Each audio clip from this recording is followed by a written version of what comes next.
So, originally I said I wasn't going to make a review video for episode 4 of Helluva Boss, mostly because initially I didn't really enjoy it and thought that I couldn't add anything constructive that I could say about the episode itself. But, since a lot of you really want to hear my thoughts on the matter, I guess I'll bite and review the episode. I feel like this episode of Helluva Boss was the most anticipated episode to be released so far. Fake videos were made, people were hyping up the fandom saying that it was going to be released literally 2 weeks after Spring Broken. In short, people lost their freaking minds, and that's because we were finally going to be introduced to the heavenly counterpart to IMP, the cherubs. Now, on paper, this sounds amazing because the information in this episode could potentially impact what we see in Hazbin Hotel, since both shows take place in the same universe. However, I feel like this episode of Helluva Boss fell short of not only what people were expecting from it, but from the quality of previous Helluva Boss episodes as a whole. After watching the episode 4 times, I don't think it's as bad as I originally thought, but there are a few minor problems with it that I think we can all agree with. First off, let's talk about Loop-de-Goop-de. The guy's name alone should be self-explanatory. Loop-de is an eccentric character, and that's fine, but it honestly felt like zero effort was put into this guy's character or his relationship with his business partner Lyle. Here's what we're told, right? Loop-de-Goop-de wants revenge on Lyle because he feels like now that he's dead, Lyle is going to keep the money that he makes off of their invention for himself. He's jealous. Okay. Now, not only do they give Loop-de the most obnoxious voice and personality in the world, but they change their tune at the very end of the episode, and not only do Loop-de and Lyle make up and become buddy-buddy again, but they also become business partners once more with the appearance of Wally Wackford, whose appearance, I guess, was foreshadowed at the start of the episode. If you ask me, it was all completely unnecessary. Which is another minor gripe that I sort of have with this episode as well. Unnecessary additions. You know, I read an article that said C.H.E.R.U.B had way too many new elements for just one episode. You have the introduction of the Cherubs and what their role in this universe is, you have Wally Wackford and are introduced to what he does, and then you have scenes that really didn't need to happen. I honestly thought Wally's commercial and overall appearance in the episode didn't need to happen. The scene with the Santa at the mall didn't have to happen, and the moment where Blitz is messing with the spotlight on the opera singer didn't have to happen either.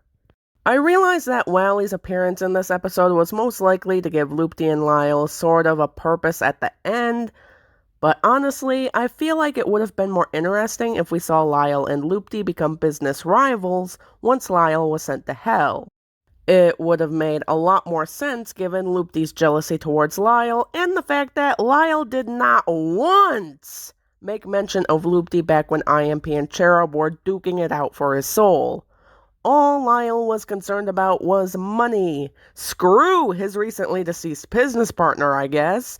And can we take a moment to realize Lyle's demon form looks a lot like Big Weld from Robots? Thank you. The mall Santa scene could have just been omitted altogether. Really? A mall Santa? That's the best thing you could come up with to showcase the innocence of children, not kids playing a game of pretend on a playground, or preschool kids enjoying story time and nappies. Mall Santa.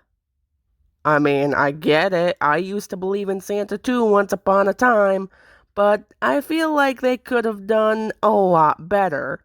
It would have been a great way to tie in the school that we saw in Murder Family, and honestly, that's what I would have gone with, but whatever. As for the part with the opera singer, really? The best thing Blitz could have thought up to ruin the show was moving the spotlight around?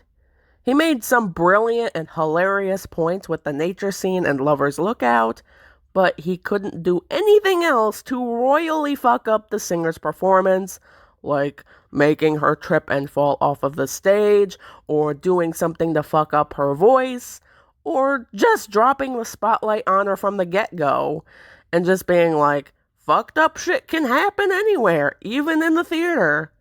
Because, as plenty of performers would be able to tell you, no matter how many times you practice and rehearse your lines, things can go from good to bad to tragic in a matter of moments. You know, originally I was going to go on a rant complaining about how the acting sucked and not knowing when the joke was clearly and obviously over, and things all around kind of feeling forced to make sense because Wally Wackford's commercial had to be tied in somehow. And I'm actually kind of glad that I forced myself to go back and rewatch this episode a few more times. That way I'd only seem slightly less ignorant. But I've seen a lot of other fans agree that this episode of Helluva Boss clearly had issues. If I could give the team that's working on the show any amount of advice, if the release of an episode has to be delayed to edit the script, or omit a few parts, or just give the episode a bit more of a facelift all the way around, I say go for it. When it comes to a series, there are bound to be episodes that some individuals just don't like based on their personal preferences, but don't let it be over some obvious issues that everyone is able to see that could have been avoided in the first place. A lot of Has Been Hotel fans are using this series to tie themselves over until further notice, since it doesn't look like we're getting anything new in that neck of the woods for a very long while. Overall, I feel like this episode was okay. It wasn't great, but it wasn't entirely horrible. I really don't have any complaints or issues about the cherubs at all. Honestly, I think they were done fairly well, and I'm looking forward to seeing where that sort of chain of events leads to.